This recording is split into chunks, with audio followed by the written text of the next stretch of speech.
Good morning and welcome to the second day of the LuxFLAG Sustainable Investment Week. I'd just like to take a moment to thank you all for your support during these last very difficult months since the tragic passing of Sachin Bankalas, LuxFLAG's general manager.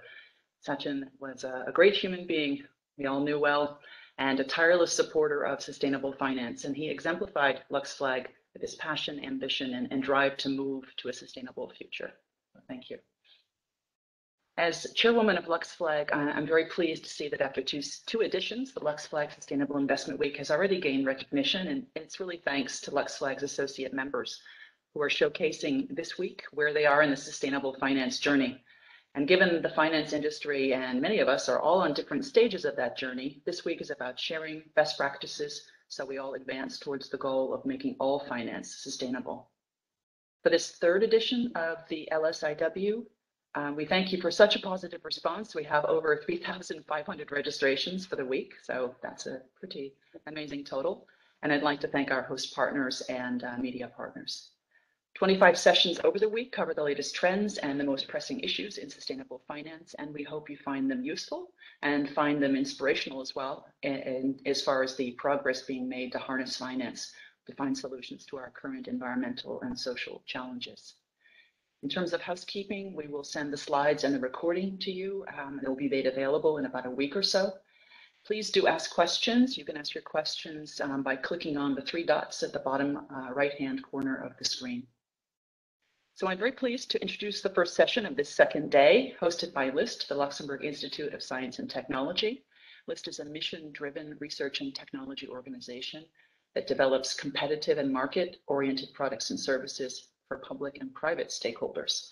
LIST has 600 employees and features an environmental research and innovation department with 200 employees focusing on solutions to today's major environmental challenges. And with the Sustainable Finance Disclosure Regulation and the related regulation in the EU, such as the EU taxonomy, measuring impact has become an even more hot topic. The experts in this session will explore that topic from both the scientific and the regulatory angle. I'll first introduce Dr. Claudia Hitage, who is today's moderator. She's a research associate at LIST in the Life Cycle Sustainability Assessment Group. Claudia is an environmental economist by training and focused on sustainable finance, carbon footprinting, and energy economics. And she's also an active member of two of LuxFLAG's eligibility committees, so I thank her for that. Claudia, the floor is yours. Thank you, Denise. Welcome, everyone. It's a pleasure to be here. And it's a great pleasure of mine to introduce our two speakers. Dr. Marzia Traverso is a full professor and head of the Institute of Sustainability and Civil Engineering at Aachen University. She is an environmental engineer working in life cycle sustainability assessment. And she's also a rapporteur of the technical working group of the European Commission's platform on sustainable finance. The same is true for our other speaker, Dr. Ben Allen. He's also a rapporteur, and he is research director of the Institute for European Environmental Policy. He is by training, works on land use and spatial ecology.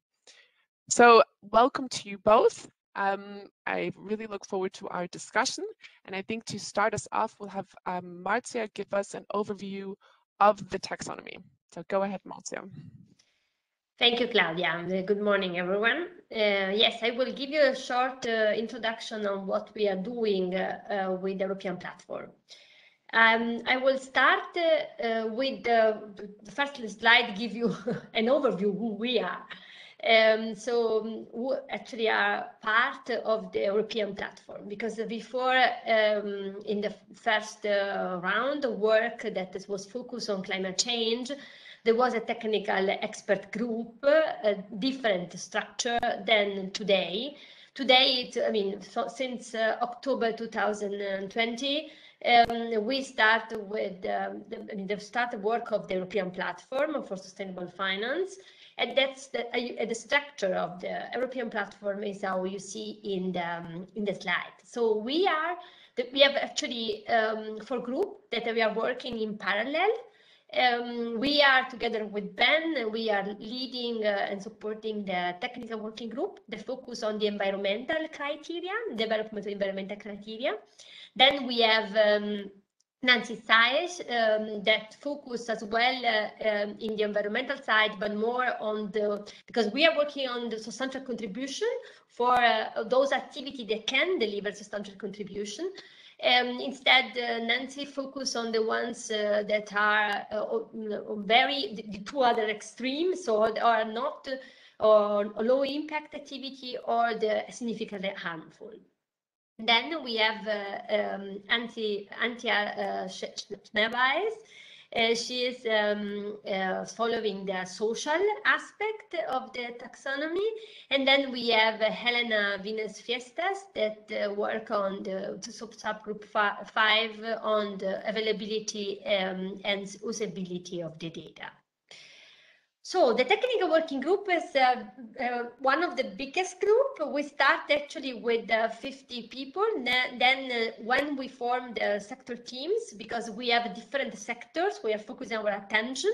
And we develop, actually now we have around 100 people working together since last October, as split in 10 sector teams that are representing the main sector where we are working. For example, agriculture, buildings, energy, and so on, transport, and so on.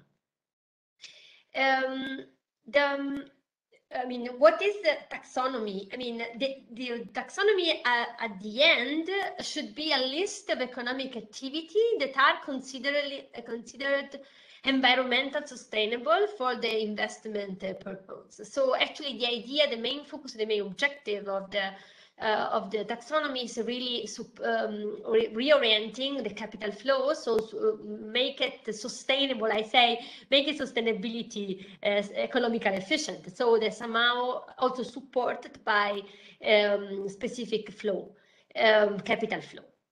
And of course, then from the other side, fix a standard, fix a clear criteria. They are clear and transparent for the environmental sustainability for the investor, financial institution, and company.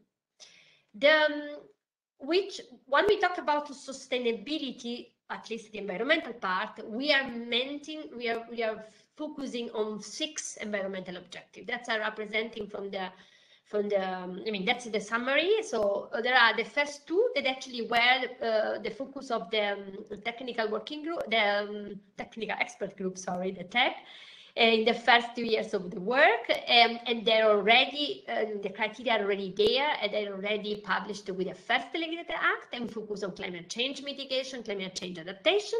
And then we are, as a platform, we are focusing on the other 4 criteria that are related to the sustainable use and protection of water and marine resources, transition to circular economy, pollution prevention and control, and protection and restoration of biodiversity ecosystem. And that, our feedback, our report, the criteria that we are going to suggest to the European Commission will be part of the second delegated act that should be published the next June.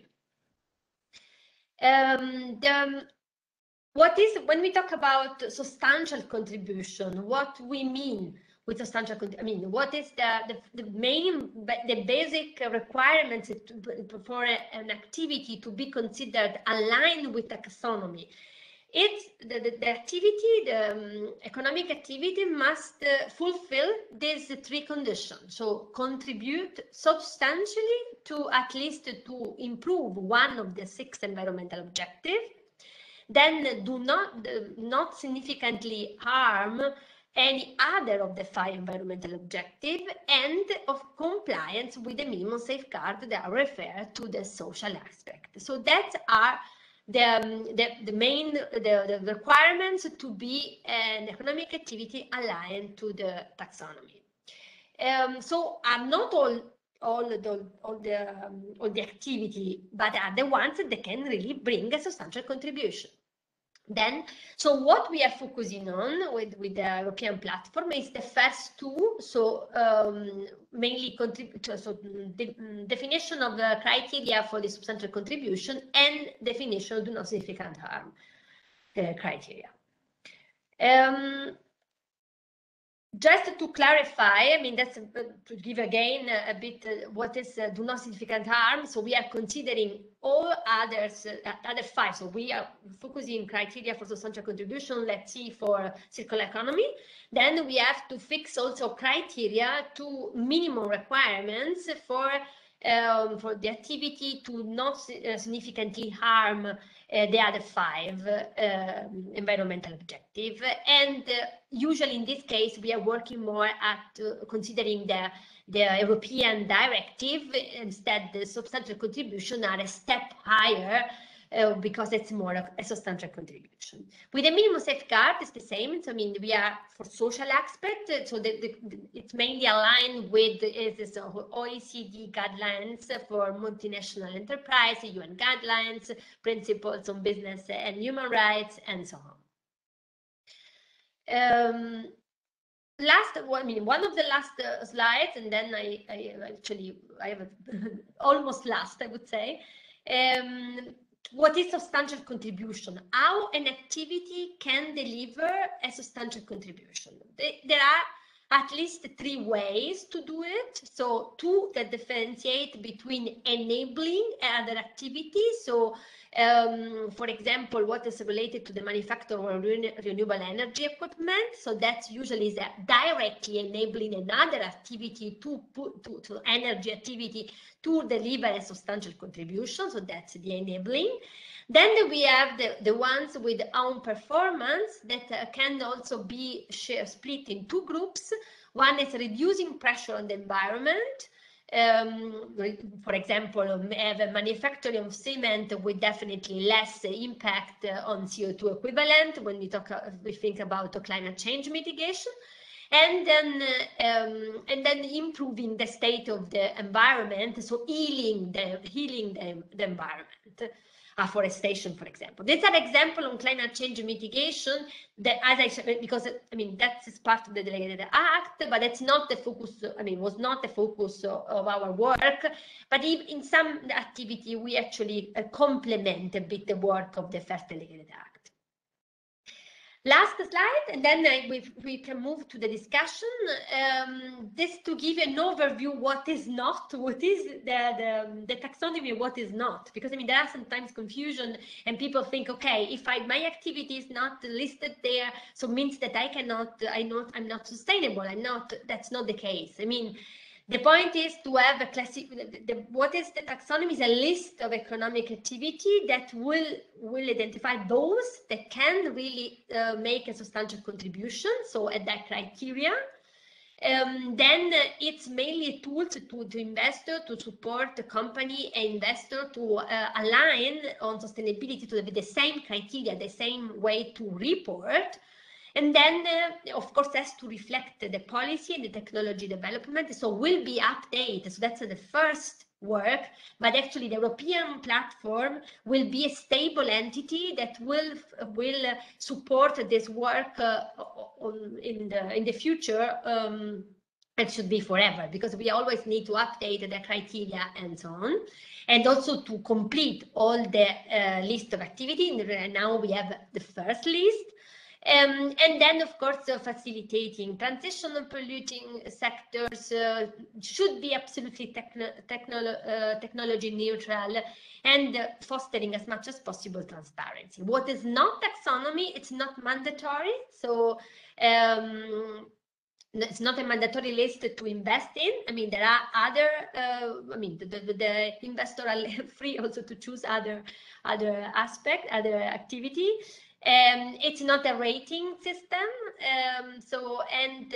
it's not really to judge. It's not to judge on the financial performance of an investment. So, as I said, the main focus is to define those lists of activity that can make a transition to the green economy. It can allow us to reduce the impact on the environment. With it, I conclude, and happy to move to the discussion. Thank you, Marzia. So this was, I feel like I always learn something new about the taxonomy. It's like an onion, so many layers to it. So I guess what strikes me at this point is really the immensity of the task that the EU set itself, and that you really in the technical working group are tasked with coming up with these technical screening criteria. I mean, as a researcher, you can spend a lifetime looking at environmental impact in just one sector. In your work, when you need to develop the criteria for all types of economic activities, you also, in a sense, need to allocate effort across these different sectors, right? So you don't always have the same threshold for all economic activities. I think the same was true for climate change, and also now when you're talking about water pollution. So Ben, I wanted to ask you, was this difficult, or can you name some examples of difficulty in setting these thresholds across different economic activities? Thanks, Claudia. Was it difficult? Yes, it certainly was. Certainly wasn't easy. It's not an easy process. And you're right, we don't have quite the same sort of standard thresholds that we might have for things like climate, where we've got a very clear climate target, which we're signed up to as the European Union, as international targets and so on. So one of the first things we had to do was define our headline ambition levels for our environmental objectives. That gives us our landing point, if you like, or the destination where we want to get to with sustainable finance, what we want to encourage. Then once we've done that, and that was a process we went through with our experts within the platform, with invited experts as well externally to the platform. Our challenge then was setting about, well, as you say, how do you apportion effort? How do we define for each economic activity what substantial contribution looks like? How far can that economic activity go, and how fast can it get there as well? And those are three of the questions we have to ask ourselves when coming up with the criteria on the threshold and so on. And we're dealing with something like, we started with something like 70 economic activities, so that's obviously quite a range, and they range from everything from agriculture to manufacturing to tourism. So they're very different in what they can do and what their scope is as well.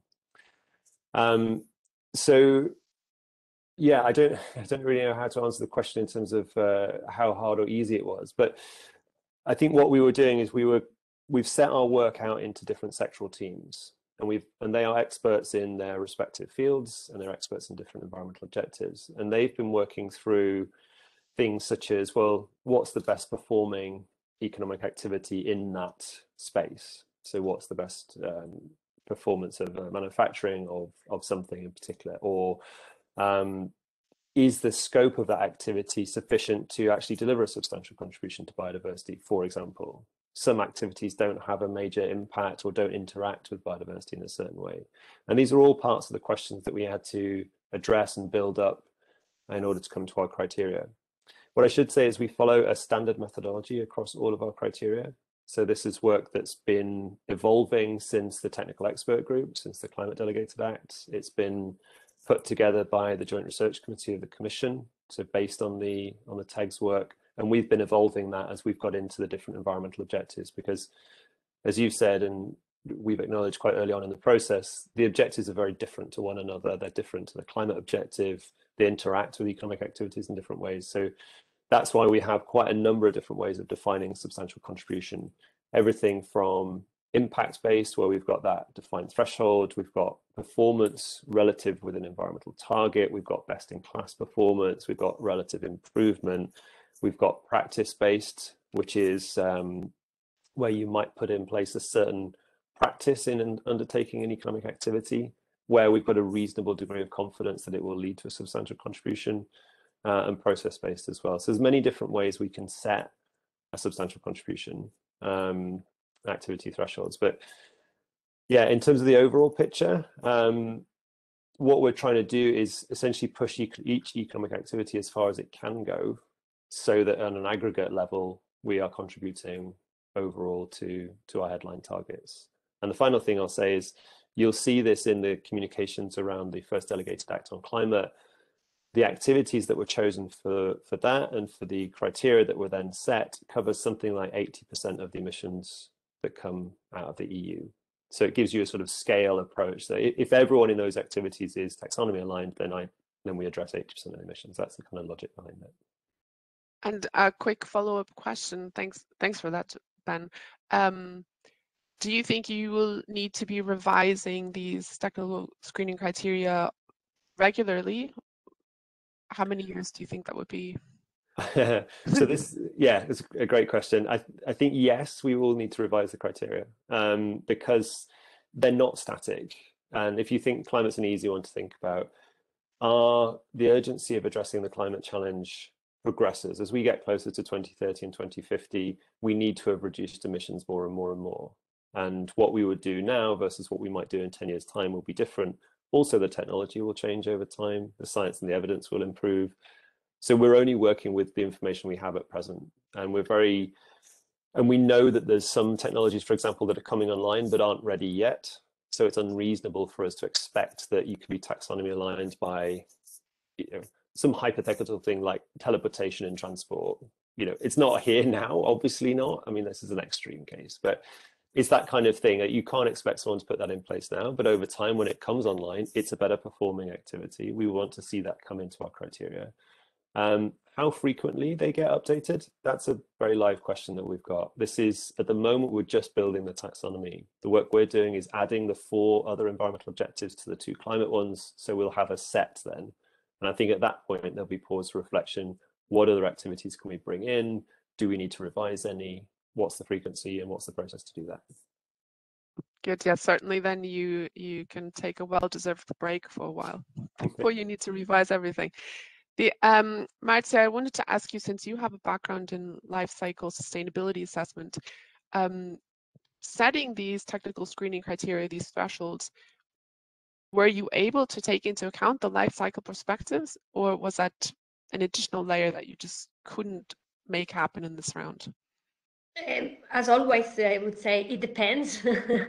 I mean, in the taxonomy regulation is required to include life cycle consideration. No? So that's definitely one of the requirements in the development phase of the criteria. But of course, we are working at the activity levels. So activity levels that not necessarily product levels, so not necessarily include, not always at least. So we include as much as we could the LCA approach, so also specific threshold with emissions in the life cycle.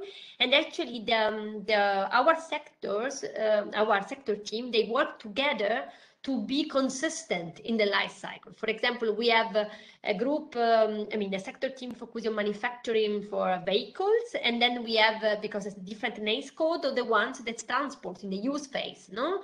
So they work together in a way to be consistent and to be able to have a reduction of the emissions or the improvement in circular economy along the life cycle of the product. So actually, that was our main framework and main approach. Maybe Claudia can stop to share the slides. I mean, to see easy, just a question, but okay. Then. Yeah, let's ask LuxFLAG, or maybe I'm not sure, but we can continue. You are also a convener and project leader of the ISO on social life cycle assessment.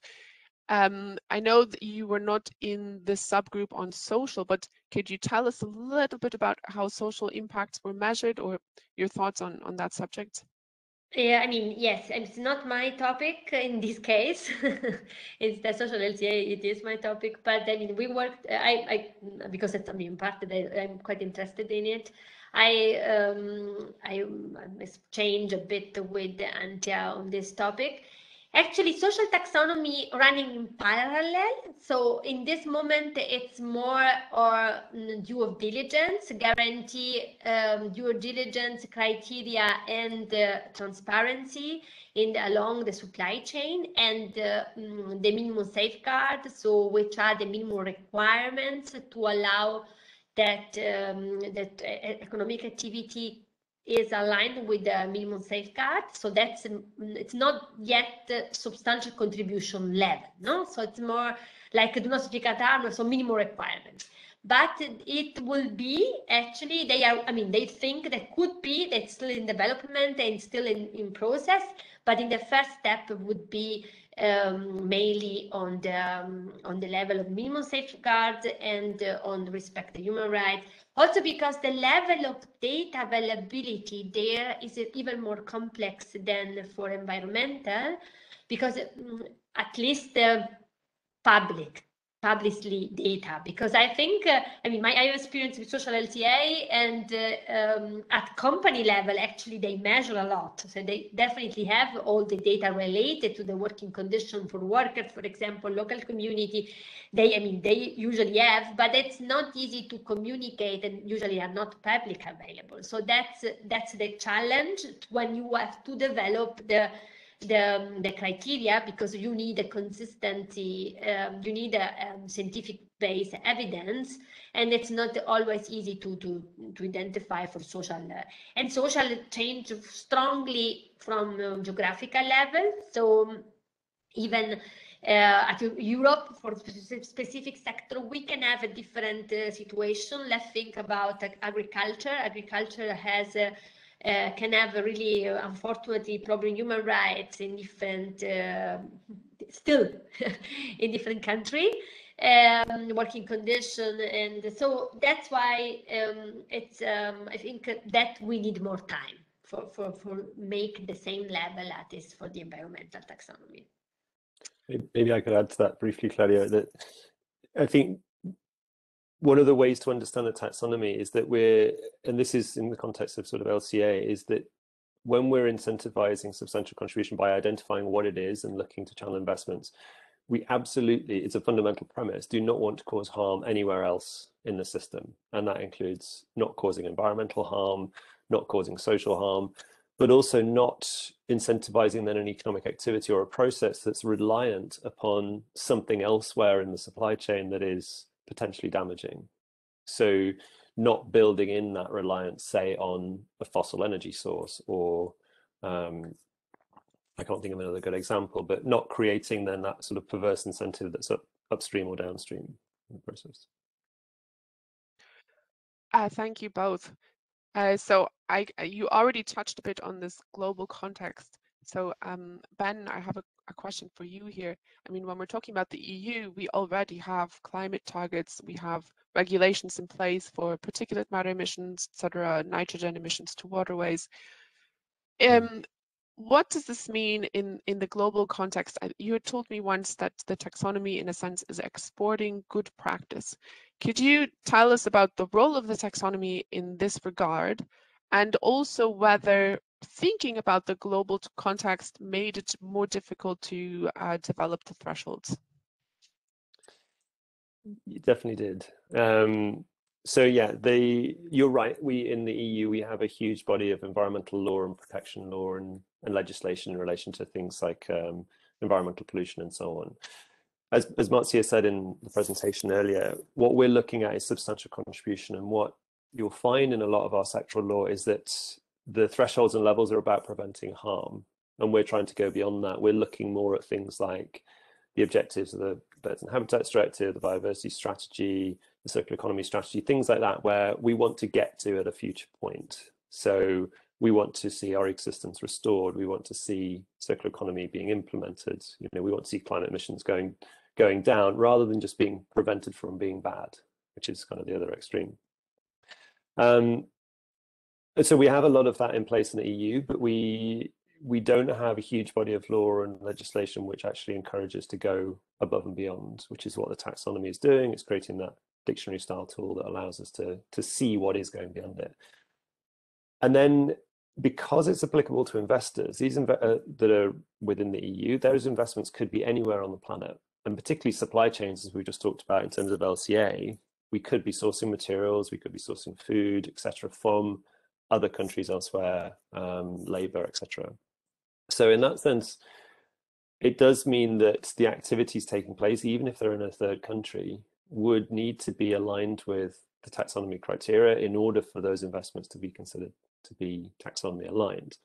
In that sense, we're encouraging and exporting good practice, as we might call it, by saying, well, you want to access these funds, you want to access this investment, then these are the sorts of things we're looking for you to do. And in the context of meeting not just the EU's environmental ambitions, but what the EU has signed up to at a global level. So when we set our criteria, headline environmental objectives, we try to set them based on international commitments, like the Paris Agreement is a good example. We had the same for the Convention on Biological Diversity, and we've had to extrapolate that for our other objectives as well. It does, though, create a bit of a headache in terms of, well, does that third country have the baseline legislation that we have in the EU?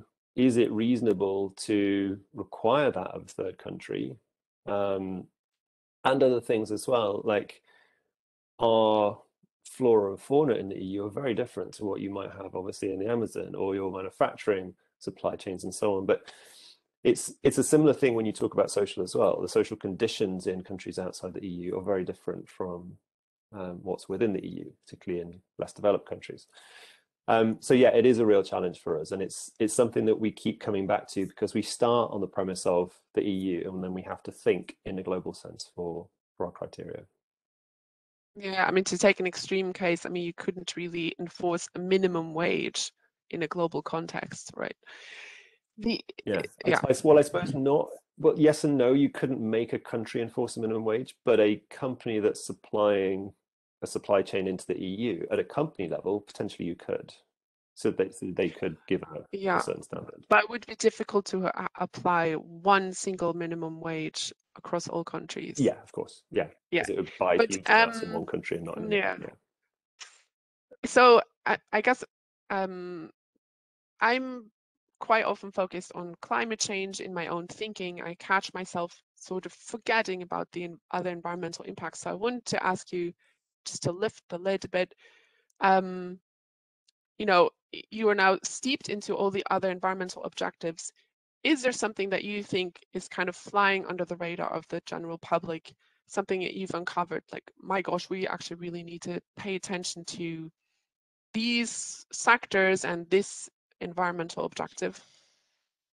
Tough question. That is a tough question. I don't know, Marzia, whether we both take this one. I mean, one of the big discussions we've had, and Marzia, maybe you can give a bit more on this in relation to how the environmental objectives interact, is they all really interact with one another.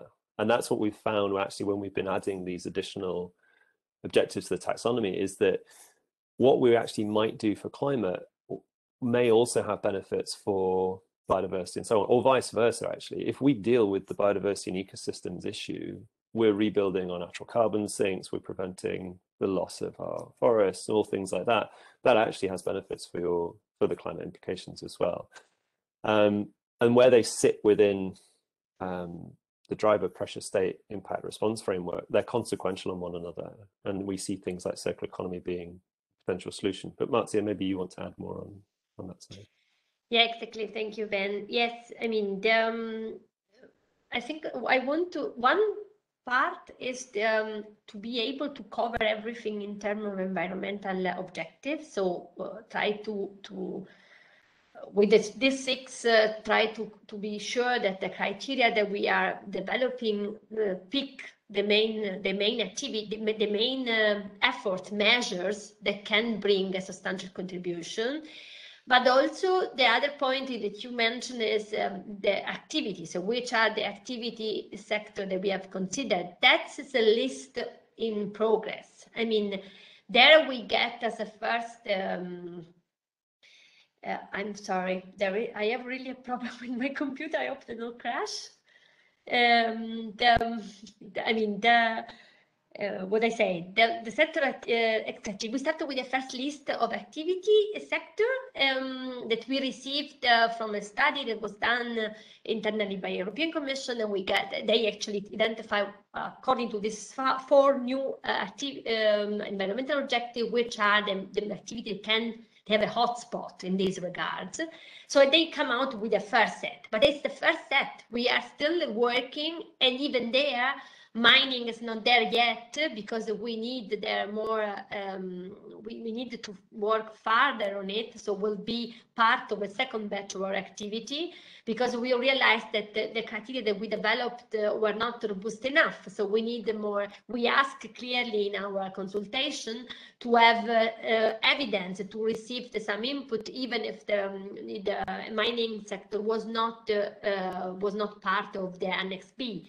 So exactly for this, because it's still in progress, so we know that it's not everything there, but unfortunately, taxonomy is a voluntary; it's not a mandatory directive. So it will catch the first economic activity, the first voluntary that wants to apply it, and then step by step we will learn. Probably in the future will be a complete list and able to really to track the change for sustainability. Thank you. So I also want to encourage the audience, please send us your questions. I mean, I'm having lots of fun. I have still many questions, but please type in your questions and we'll get to them. So I wanted to turn to the topic of greenwashing. This really was the motivation, in a sense, to do the taxonomy.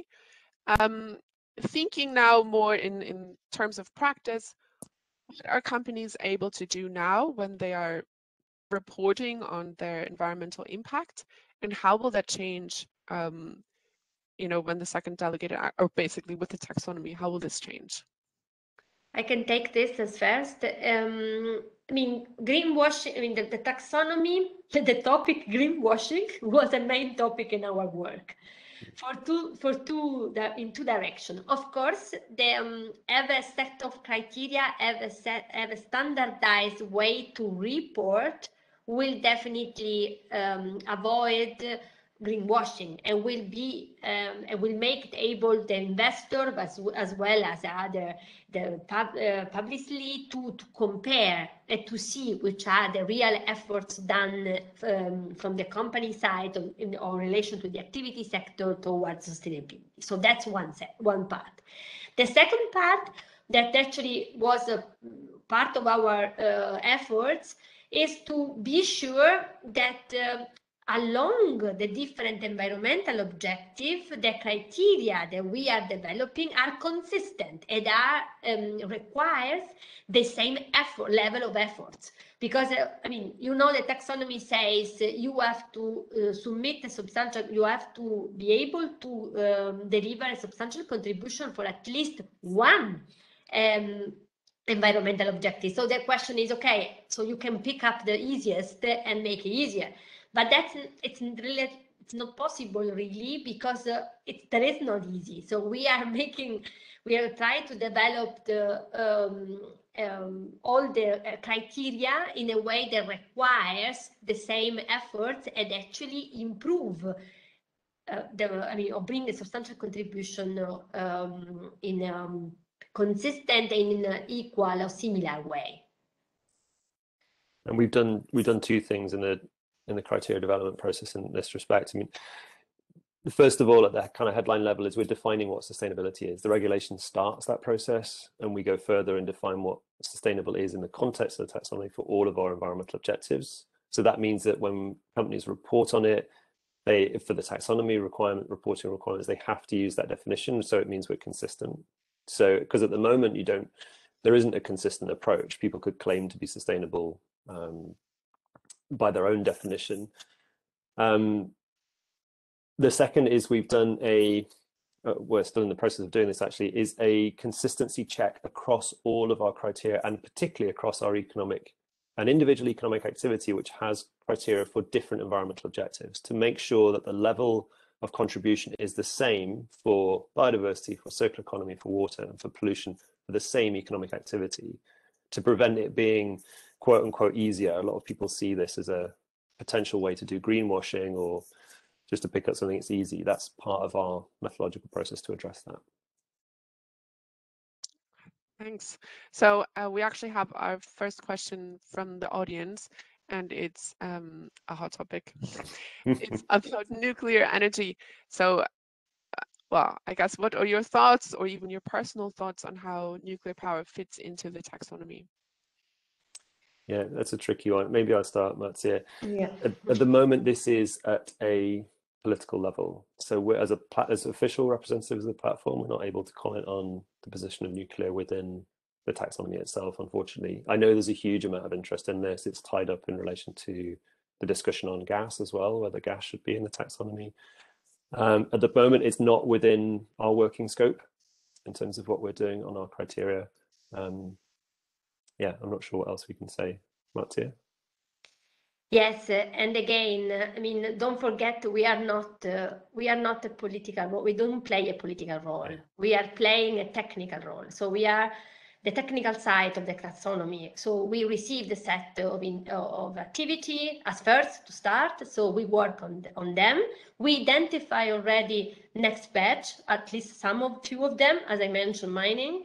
And others, actually, that will be our work for the next. If we get nuclear, if we get gas, let's see. I mean, but that's not.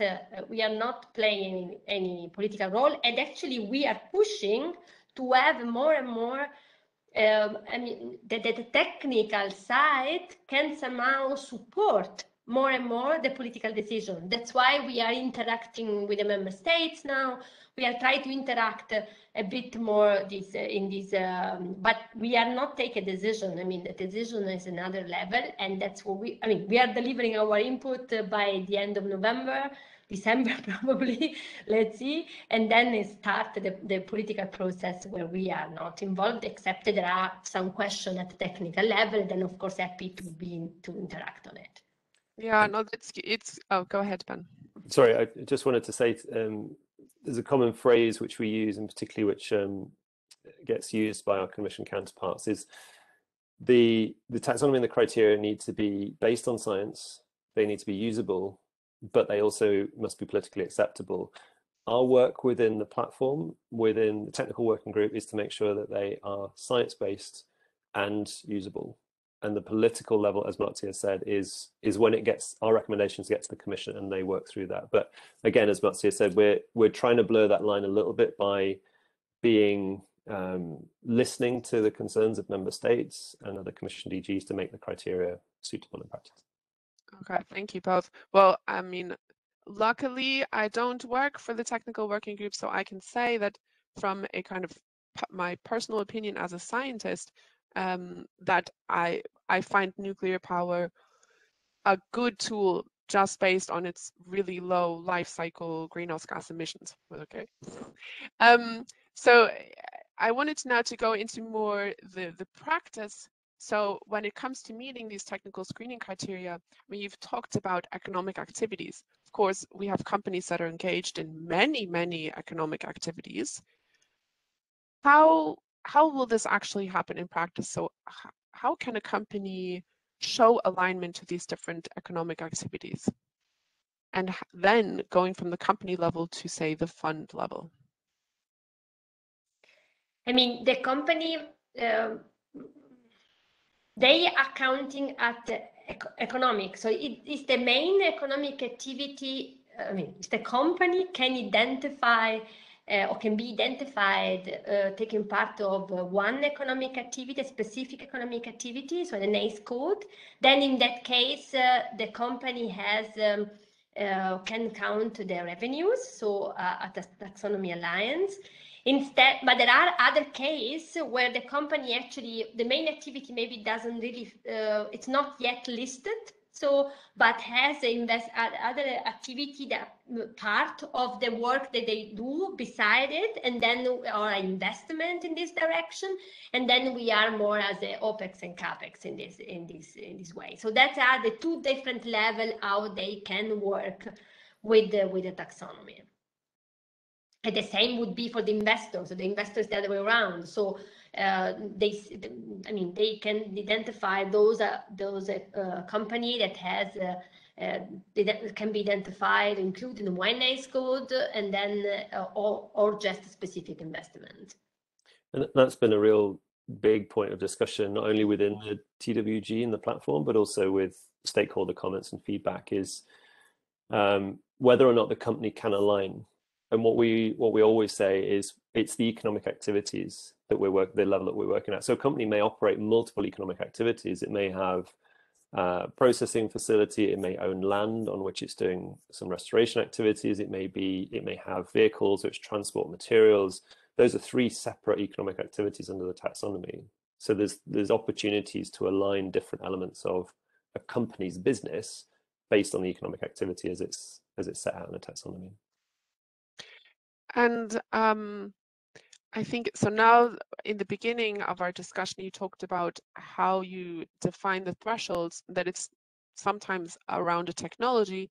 It's not really about always quantifying impact. So, I mean, and I can see how that is also kind of impossible. Now, going forward, do you think we will be able to always see, kind of when we're making an investment, euros alongside other real physical unit, like tons of CO2 equivalent emissions or nitrogen emissions?